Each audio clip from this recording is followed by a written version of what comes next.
हर हर महादेव भक्तों, कैसे हैं आप सब।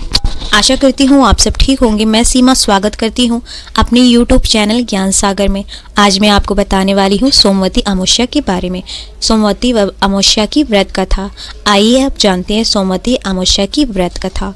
सोमवती अमावस्या के दिन भगवान शिव की उपासना की जाती है। ऐसी मान्यता है कि जो व्यक्ति सोमवती अमावस्या की व्रत रखता है और उसकी सभी मनोकामनाएं पूरी होती है, साथ ही अखंड सौभाग्यवती होने का वर प्रदान करते हैं भगवान शिव। इस दिन सोमवती अमावस्या की कथा का पाठ भी जरूर करना चाहिए। यह अमावस्या, सोमवती अमावस्या का व्रत जो भी व्यक्ति व्रत करता है उसे कथा को जरूर सुनना चाहिए। सोमवती अमावस्या व्रत कथा के अनुसार एक ब्राह्मण परिवार था। उस परिवार में पति, पत्नी एवं उसकी एक पुत्री भी थी। उनकी पुत्री समय के गुजरने के साथ साथ धीरे धीरे बड़ी होने लगी।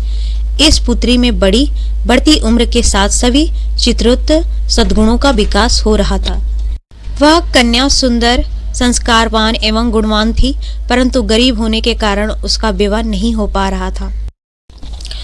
उस दिन ब्राह्मण के घर एक साधु महाराज पधारे। वे उस कन्या के सेवा भाव से काफी प्रसन्न हुए। कन्या को लंबी आयु का आशीर्वाद देते हुए साधु ने कहा, इस कन्या के हथेली में विवाह रेखा नहीं है। तब ब्राह्मण दंपति ने साधु से उपाय पूछा कि करते हुए बाद में अपनी अंतर्दृष्टि से ध्यान करके बताया कि कुछ दूरी पर एक गांव में सोना नाम की धोबी की जाति की एक महिला रहती है। बेटे और बहू के साथ रहती है, जो बहुत ही यह कन्या इसकी सेवा करके और वह महिला इसकी शादी में अपने मांग का सिंदूर लगा दे।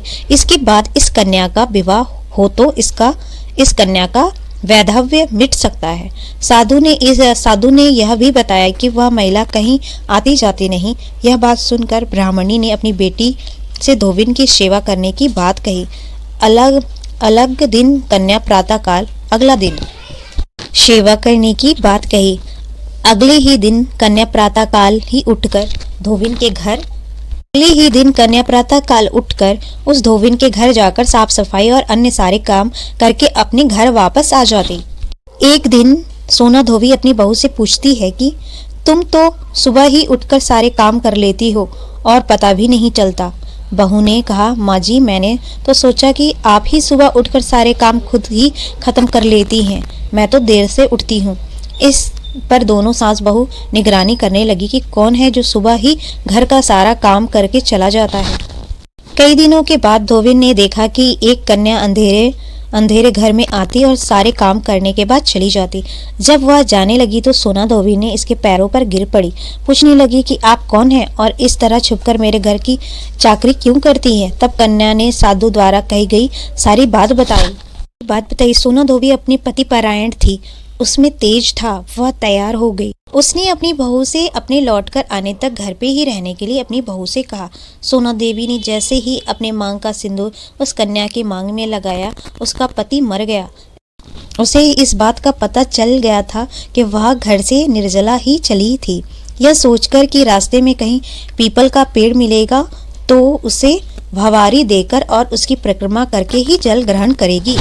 उस दिन सोमवती अमावस्या थी। ब्राह्मण के घर मिले पूरे पकवान की जगह उनके ईंट के टुकड़े से 108 बार भवारी देकर 108 बार पीपल के पेड़ की परिक्रमा की और उसके बाद जल ग्रहण किया। ऐसा करते ही इसके पति के मुर्दा शरीर से वापस जान आ गई। धोबिन का पति वापस जीवित हो उठा। ये थी अमावस्या की व्रत कथा। अगर सुनने वालों और सुनाने वालों का दोनों का भगवान भला करे। और अगर आपको मेरी ये वीडियो पसंद आई हो तो प्लीज़ आप मेरे चैनल को लाइक, सब्सक्राइब जरूर